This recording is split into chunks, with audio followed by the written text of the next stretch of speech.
Clint Walker was born with the name Norman Eugene Walker on May 30th, 1927, in a small town called Hartford, Illinois. He grew up in a tiny town in the middle part of America called the Midwest. His early life was all about country values, working really hard, and being super athletic and strong. These things would later help make him perfect for the roles he played on TV and in movies. Walker was a really tall guy. He stood 6 feet 6 inches tall, which is like a giant compared to most people.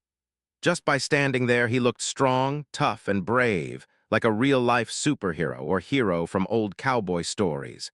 When he was young, Walker loved sports and staying in great shape. This became super important later when he played Western cowboys and heroes, because those characters needed to look tough and real. Growing up in a simple place where everyone worked hard taught Walker to be humble, which means he didn't brag about himself. He also learned to never give up and to be kind in a quiet way. People loved these things about him for many years. Walker's trip to becoming a famous star didn't happen overnight. It took a lot of trying hard and not giving up, even when things were tough. After he served his country in the United States Army during World War II, which was a huge war, he tried doing different kinds of jobs. He also took acting classes to learn how to be an actor. Eventually, some important people in Hollywood noticed him. They saw that he had amazing looks, a strong body like an athlete, and something special that made him great on camera. His big break came in 1958 when he got picked to play a character named Cheyenne Bodie in a TV show called Cheyenne. This show was made by a big company called Warner Brothers Television. This show was really special and important in TV history because it was the very first Western show that was a whole hour long. It helped change what cowboy shows could be like. Walker's version of Cheyenne Bodie was a strong, honest cowboy who always did the right thing. People watching at home really connected with this character, and Walker became super famous. He showed everyone what they imagined the Old West was like, full of brave, quiet, dependable men who could also show deep feelings when the story needed it. During his whole career, Walker was known not just for being big and strong-looking, but also for being a really good, honest worker. He always picked roles where he played heroes, characters who made sure justice happened, who protected people who couldn't protect themselves, and who made hard choices with smarts and bravery. His love for making things real and authentic wasn't just when the cameras were rolling. Walker was famous for doing a lot of his own stunts, which are the dangerous action scenes in movies and shows. This showed how athletic he was and how much he cared about doing a great job. When he did his own stunts, it made his characters feel more believable and exciting to watch. Over the years, he was in tons of movies and TV shows. Some of them were called The Dirty Dozen, More Dead Than Alive, and The Night of the Grizzly. He showed that he could do lots of different things by switching from westerns to action movies, adventure films, and even war movies. But no matter what he did, he kept that same powerful presence that fans absolutely loved. When the 1970s started, Clint Walker's career was still going strong and wasn't quiet at all. He made a funny and weird appearance with a bunch of other famous actors in a strange comedy movie in 1970. But TV soon called him back to the spotlight. Walker came back in a big way, playing the main character in several important TV movies that showed on ABC's super popular Movie of the Week. These included a tough frontier story called Yuma in 1971, a rough Western revenge story called Hard Case in 1972, and an exciting manhunt adventure called The Bounty Man in 1972. Each role showed audiences again why Walker had become such a trustworthy and interesting person to watch on screen. But real life almost had a much scarier ending for him. In May 1971, While he was skiing on a mountain called Mammoth Mountain, Walker had a terrible accident that sounded like something from a disaster movie, not real life. He crashed really badly, and during the chaos, one of his ski poles went straight through his chest. The accident was so bad that many people thought he wouldn't make it and would die. But just like you'd expect from Clint Walker, with the toughness of a man who seemed like he was from the Old West, he made an incredible recovery that only made the legend about him even bigger. As soon as he was healthy and back on his feet, Walker jumped right into new acting roles. He worked together with the cool and charismatic actor Telly Savalas in the 1972 movie about a real person's life called Pancho Villa. He brought his usual quiet strength to a story about revolution and fighting. 2 years later, he got the starring role in Kodiak in 1974. It was a show that didn't last very long, but people remember it. He played a tough and steady Alaska state trooper who dealt with all the dangers in the wild wilderness. That same year, he starred in a made-for-TV movie that became a cult favorite called Killdozer. It was a film so wonderfully weird and bizarre that people still talk about it today, especially fans who love strange genre movies. He followed that up with the suspenseful and scary creature movie called Scream of the Wolf in 1974. Walker kept the good times rolling through the middle and late 1970s. He was the star of a family-friendly frontier adventure called Baker's Hawk in 1976. Then he switched to playing supporting roles, which means smaller parts, in the creepy, snowbound horror movie Snowbeast in 1977, and the mysterious Western called The White Buffalo in 1977. He went to work in Canadian movies, too, starring in a post-apocalyptic thriller called Deadly Harvest in 1977. This showed that he could adapt to darker, more modern types of storytelling. As the decade was coming to an end, Walker made a memorable appearance in the big, sweeping TV miniseries called Centennial. He finished out the era with a role in a tropical adventure film called Mysterious Island of Beautiful Women in 1979, adding another unexpected and surprising credit to his very diverse list of work. Clint Walker's personal life, especially his experiences with getting married, showed both his lasting commitment to family and the different chapters of his life when he wasn't on screen. During his whole lifetime, Walker got married 3 times. Each marriage lasted about 20 years, which shows a pattern of long-term dedication and staying steady. This mirrored the dependability of the characters he often played on screen. His first marriage was to a woman named Vila Garver in 1948. This was the beginning of his grown-up personal life, right after he started building his career in the entertainment business. Together, Walker and Vila had a daughter named Valerie in 1950. Valerie would grow up to make her own path as a pioneer in a job that was mostly done by men.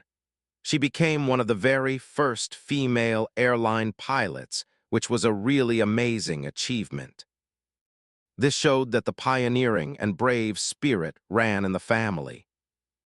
Even though they loved each other and had a special bond, the marriage eventually ended. They got divorced in 1968 after 20 years together. This showed how hard it can be to balance a growing acting career with family life. After this chapter of his life, Walker found love again with a woman named Giselle Hennessy. He married her in 1974. This second marriage, just like the first one, showed that he could commit for a long time. It lasted for 20 years until Giselle sadly died in 1994. Their marriage was full of companionship, which means being good friends and partners and supporting each other. Walker kept his personal life pretty private during these years. He focused on his family and continued working on his movies and TV shows. How long this marriage lasted showed not only his loyalty, but also his ability to take care of meaningful relationships over a long time. This was true even with all the pressures and public attention that comes with being a celebrity. Walker's final marriage came later in his life, in 1997, when he married Susan Cavallari. This marriage lasted until the end of Walker's life, showing a sense of continuity and lasting devotion even when he was older. With Susan, Walker had the companionship and emotional support that had been part of his previous marriages. Together, they shared the quieter, more private moments of life away from everyone watching. Through these 3 marriages, Clint Walker's personal life showed a pattern of deep commitment and strength. Each partnership gave him different experiences of love, family, and personal growth. His relationships not only made his private life richer, but they also gave him a foundation of stability and care that stayed with him throughout his remarkable career. That career made him a beloved figure in American film and television. Clint Walker, the super-tall Western icon whose deep voice and gentle, humble personality made him loved far beyond Hollywood, rarely talked at length about his own achievements and successes. But whenever someone asked him about the people who inspired him, you could see his face soften and change. He always insisted that the real way to measure a man in the entertainment business wasn't the fame he had, but the respect he held for other people. And when Clint Walker named the 7 actors he respected most, he didn't hesitate or wait. Each name came with a story, a memory, and a quiet personal truth that meant something to him. "These folks," Clint once said, "earned my respect not just for what they did on the screen, but for who they were when the cameras stopped rolling." First on his list was John Wayne, a man whose shadow loomed as large over the Western genre as any mountain range you could imagine. Clint admired Wayne's bigger-than-life presence and personality, but even more than that, he admired the Duke's toughness and strength. Wayne had a way of walking onto a set and making everybody stand up straighter, Clint remembered. He respected the work, and he expected everyone else to do the same. Even though their styles were different, Wayne played rough, tough characters while Clint played quiet strength. Clint gave Wayne credit for raising the bar and setting the standard for every cowboy actor who came after him. Next came Gary Cooper, who Clint called the king of understated emotion. That means Cooper was really good at showing feelings without being loud or obvious about it. Clint had always been drawn to Cooper's honesty as an actor. "Cooper didn't need to say much," he once explained. "He could look at you, and that look told the whole story."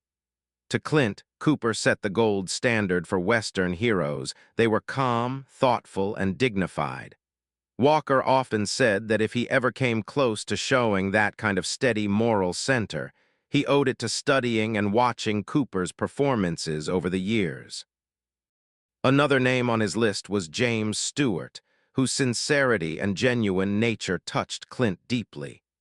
"Jimmy was the real deal on and off camera," Clint said. He admired Stewart's bravery during World War II and the way he carried himself afterward. He was humble instead of proud and bragging. For Clint, Stewart proved that being a hero in real life didn't require big, dramatic actions or theatrics. It required character and being a good person on the inside. Then there was Lee Marvin, the rough-edged actor who brought fire and energy to every role he played. Clint liked him because Marvin never pretended to be anything he wasn't. Lee was blunt, tough, and sometimes a little wild, Clint joked, but he knew his craft better than anybody. Clint respected that Marvin embraced his flaws instead of hiding them. He turned them into a strength that made him unforgettable and impossible to forget. One of Clint's biggest personal influences was Audie Murphy, who was the most decorated American soldier of World War II. That means he got more medals and honors than any other American soldier in that war.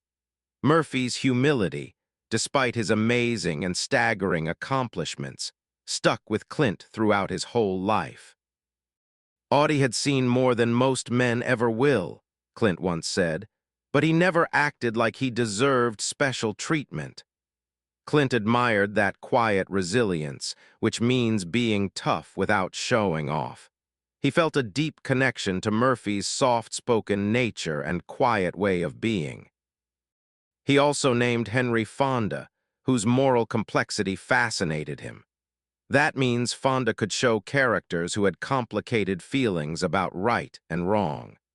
Clint loved how Fonda could play both upright heroes and deeply flawed men, which means men who had problems and made mistakes. He gave each role a humanity that stayed with you after the movie ended. Henry showed us that even good men struggle, Clint said, and that's a truth worth telling. This meant Fonda reminded everyone that even heroes have a hard time sometimes. Finally, Clint honored Ernest Borgnine, a man whose warmth and kindness won him over instantly. Borgnine's versatility amazed Clint, which means his ability to play lots of different types of characters. He could go from playing a villain to playing a sweetheart without ever losing authenticity, which means staying real and believable. Ernie had a smile that could light up the whole room, Clint remembered. And when a man with his talent still treats the crew like family, that tells you everything about his heart. This showed that even though Borgnine was talented and famous, he was still kind to everyone on set. These 7 men, Wayne, Cooper, Stewart, Marvin, Murphy, Fonda, and Borgnine, formed a constellation of influence around Clint Walker. A constellation is like a group of stars, so this means these 7 men were like guiding stars for Clint. Their work impressed him, yes, but their humanity and how they treated people impressed him even more. As Clint summed it up, "You can teach someone to act, but you can't teach them to be decent. These were decent men, and that's what I respected most." Being decent means being kind, honest, and treating people right. Clint Walker's remarkable and amazing journey finally came to a close on May 21st, 2018, in the quiet serenity and peacefulness of Grass Valley, California. He passed away from congestive heart failure, which is a serious heart condition. The timing added an extra emotional weight to the moment and made it even sadder. He was just days shy of celebrating his 91st birthday, which would have been a milestone marking yet another testament to his strength, resilience, and bigger-than-life presence. Even at the end, his story felt like something out of one of his classic frontier adventures, dignified, powerful, and deeply human. Walker didn't leave this world alone. He left behind a circle of loved ones who carried pieces of his spirit forward into the future. His daughter Valerie, who had grown up watching her father navigate and figure out the unpredictable world of Hollywood while forging her own groundbreaking path, continued to honor his legacy in her own fearless way. His legacy means everything he left behind and is remembered for. His third wife, Susan, who had shared with him the calm, more private chapters of his later life, remained a quiet pillar in remembering the man behind the fame. A pillar means a strong support, like she was strong in keeping his memory alive. He was also survived by his half-sister and grandson. They were each connected to him through threads of family history, memories, and moments that stretched far beyond the screen and what people saw on TV. He had, however, already said farewell to someone who had once been part of his earliest beginnings, his twin sister, Lucille Westbrook, who passed away in 2000. Their unique and special bond was formed long before Clint Walker became a household name that everyone knew. This added a bittersweet layer to his story, which means it was both sad and beautiful at the same time. Even as audiences around the world mourned the loss of a towering Hollywood legend, Those who knew him personally felt the deeper ache of losing a father, husband, brother, and grandfather. They missed not just the famous actor, but the real man they loved.